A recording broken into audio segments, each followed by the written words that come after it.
دینا ہال میں ہمارے ساتھ موجود ہیں۔ عبدالحبیب بھائی، فضیل بھائی نے جو ابتدائی طور پر جس بات کو شامل کیا ہے وہ یہ ہے کہ اللہ تبارک و تعالیٰ کے ہر حکم کو بجا لانے کے لیے حضرت ابراہیم علیہ السلام گویا کہ یوں بولیں تیار کھڑے ہیں۔ میں نے شروع میں شعر بھی پڑھا ہے کہ بے خطر کود پڑا آتش نمرود میں عشق، عقل تھی محو تماشائے لبے بام ابھی۔ تو کیا فرمائیں گی آپ؟ ایک حضرت ابراہیم علیہ السلام کا یہ انداز ملتا ہے، اور دوسری طرف اگر معاشرے میں ہم دیکھیں تو لوگوں نے کوئی نہ کوئی بہانہ، یعنی اپنی جس سچویشن کے اندر ہیں اس سچویشن کو جسٹیفائی کرنے کے لیے کوئی نہ کوئی بہانہ تیار رکھا ہوا ہے۔ بسم اللہ الرحمن الرحیم۔ سب سے پہلے تو حضرت ابراہیم علیہ السلام کا مقام اور مرتبہ جب سنیں گے نا، یہ سمجھیں گے، تو پھر ان کی یہ قربانیاں، ان کا یہ انداز اور ہمیں ان کی طرف رغبت دلائے گا اور ان سے محبت اور تعظیم دل میں بڑھے گی۔ یوں بتایا جاتا ہے کم و بیش 1,24,000 انبیاء ہیں۔ نبی پاک یقیناً خاتم النبیین ہیں اور تمام نبیوں کے سردار ہیں، مگر اس کے بعد یہ بڑی کمال کی بات ہے کہ پیارے آقا علیہ السلام کے بعد نبیوں میں سب سے افضل ذات حضرت ابراہیم علیہ السلام کی ذات ہے۔ تو یہ سمجھنا بہت ضروری ہے کہ نبی تو انبیاء تو بہت سارے ہیں، مگر ٹاپ آف دا لسٹ انبیاء میں سے نمبر 1 اگر ہمارے آقا علیہ السلام ہے تو اس کے بعد حضرت ابراہیم علیہ السلام کا مقام آتا ہے۔ اور پھر حضرت ابراہیم علیہ السلام کی جو یونیکنیس ہے کہ جتنے آسمانی دین ہیں، جتنے دیگر مذاہب ہیں، ان سب میں حضرت ابراہیم کی تعظیم ہے۔ سارے دین حضرت ابراہیم سے محبت اور ان کی تعظیم کرتے ہیں۔ یعنی اچھا، پھر حضرت ابراہیم علیہ السلام اپنے بعد والے آنے والے تمام نبیوں کے والد بھی ہیں، تو ابو الانبیاء بھی کہلائے۔ تو اب ذرا غور کیجئے کہ یہ کوئی نارمل ہستی کی بات نہیں ہو رہی ہے۔ اچھا، پھر اس کے بعد جیسے باپو نے بتایا کہ ہر موقع پر قربانی کے لیے تیار، لیکن ایک اور بات سمجھنے والی ہے کہ جس وقت یہ آتش نمرود میں ڈالا جا رہا تھا اس وقت عمر کیا تھی؟ ایک روایت کے مطابق حضرت ابراہیم علیہ السلام کی عمر 20 یا 21 سال تھی۔ 16 سال کی بھی روایت ملتی ہے، یعنی 16 اور 21 سال کی عمر کون سی عمر ہوتی ہے اتنی ینگ ایج میں؟ اور آگ کا عالم، یہ کوئی چھوٹی سی چولہے کی جلائی ہوئی آگ نہیں تھی۔ اگر آج بھی ہسٹری پڑھیں تو one of the unique fire in the world, یعنی اتنی بڑی آگ کبھی نہیں لگائی گئی، اور وہ ایک شخصیت کو ڈالنے کے لیے 40 دن کے لیے لکڑیاں جمع کی گئی۔ یعنی آپ بتائیں کہ آگ گویا کہتے ہیں نا وہ محاورہ کے شعلے آسمان کو چھو رہے تھے، اتنی بڑی آگ قریب جا کے کوئی انہیں ڈال نہیں سکتا تھا۔ وہ منجبیق کے ذریعے، جس طرح آج توپ کہتے ہیں، اس طرح ان کو باقاعدہ اس پہ تھرو کیا گیا۔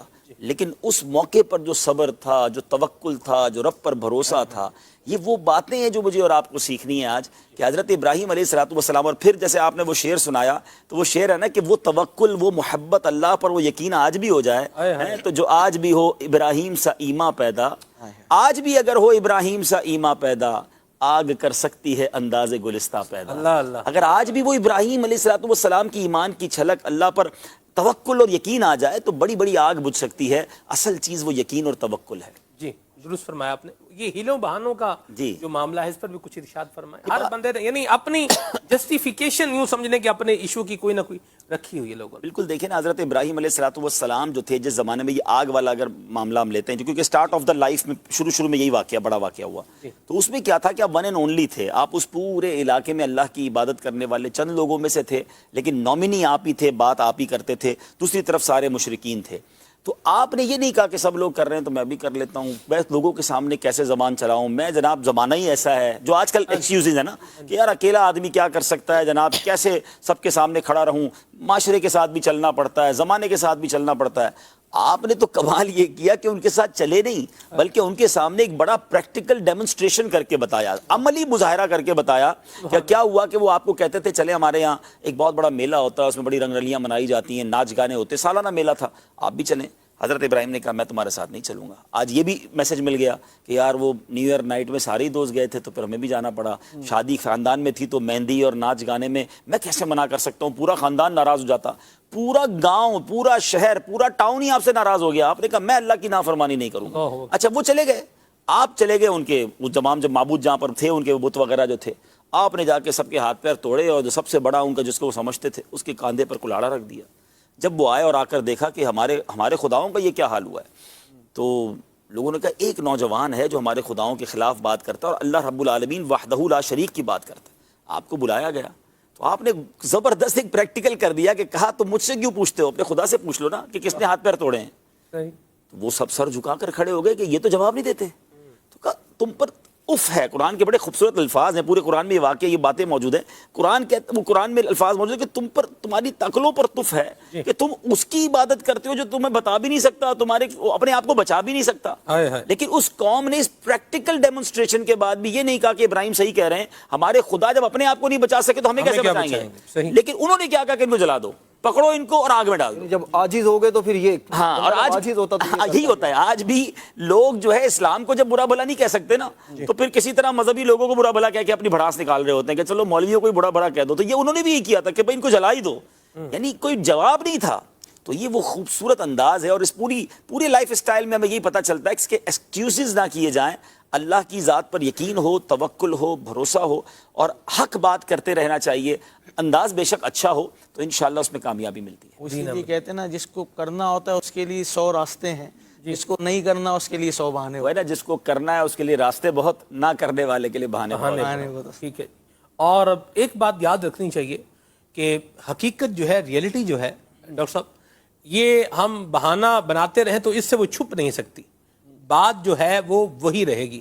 جیسے وہ ہوتا ہے نا, کبوتر بلی کو دیکھ کر اپنی آنکھیں بند کر لیتا ہے, تو وہ سمجھتا ہے میں غائب ہو گیا ہوں, تو غائب کہاں ہوتا ہے, وہ بلی اس کو غائب کر جاتی ہے اس کو.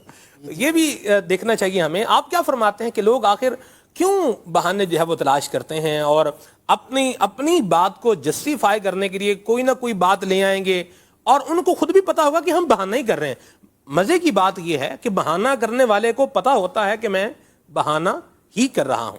کیا فرماتے ہیں آخر کیوں لوگ حقیقت کو تسلیم کیوں نہیں کرتے؟ نفسیاتی طور پر کیا فرمائیں گے آپ؟ دیکھیں, اگر حضرت ابراہیم علیہ السلام کے حوالے سے دیکھا جائے تو ان کا شمار ان انبیاء کرام علیہ السلام میں ہوتا ہے جن کو اولو العزم کہتے ہیں. جی, کہ بھئی پختہ ارادہ کر لیا اور جو حکم ہوا اس ٹرمینالوجی ہے, ٹرمینالوجی کا معنی ایک ظاہر سی بات ہے اپنا الگ سا ہے. تو اب ہوتا یہ ہے کہ جیسے مثال کے طور پر کوئی بھی ہمیں ٹاسک سیٹ کیا گیا ہے, تو اب اگر میں اپنے طور پر اس کا جائزہ لیتا ہوں, میرے پاس اسکل بھی ہے, ریسورسز بھی ہے, اور میں اس کو کر سکتا ہوں, اور میرے اندر یہ حوصلہ بھی ہے.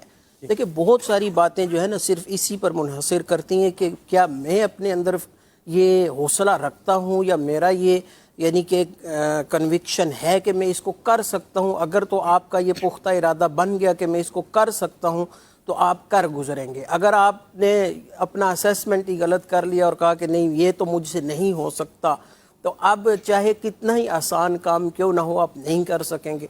اور پھر یہ ہوتا ہے کہ جب جیسے آپ نے حضرت ابراہیم علیہ السلام کے وہ نمرود کے ساتھ یا اس کے جو بھی گاؤں والے تھے, اور ان سے جواب نہ بن پڑا. اب جواب نہیں جب بن پڑتا تو اب نفس اور ایگو جس کو ہم بولتے ہیں یہ میدان میں آتا ہے.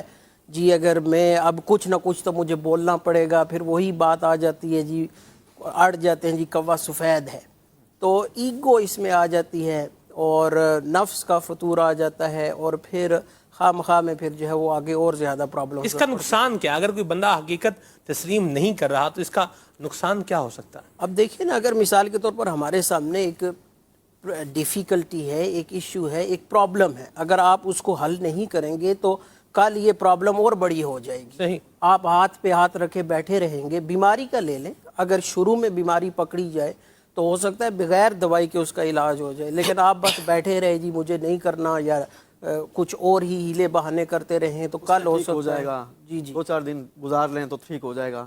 اس طریقے سے ٹائم گزارتے رہیں. تو یہ ہے کہ جو آپ کے سامنے ہے ریئلٹی کو ایکسیپٹ کریں, اور جو چیلنجز ہیں ان کو جو ہے, اگر آپ بعض دفعہ یہ ہوتا ہے کہ میں خود نہیں کر سکتا, لیکن ساتھ میں جو ہے وہ عزیز رشتہ دار ہوتے ہیں, دوست ہوتے ہیں, ان سے مشورہ لیا جائے, اور اچھے لوگوں سے مشورہ لیا جائے تو مشورہ لینے میں بھی فائدہ ہوتا ہے. ماشاءاللہ, اچھے لوگوں سے مشورہ لیا جائے, اور جو ہماری ذمہ داری بنتی ہے چاہے وہ دنیاوی طور پر یا دینی طور پر, اس کو جو ہے وہ پورا کیا جائے. مدنی چینل کے ناظرین, سلسلے کے اندر ہم نے کچھ سیگمنٹس بھی رکھے ہیں.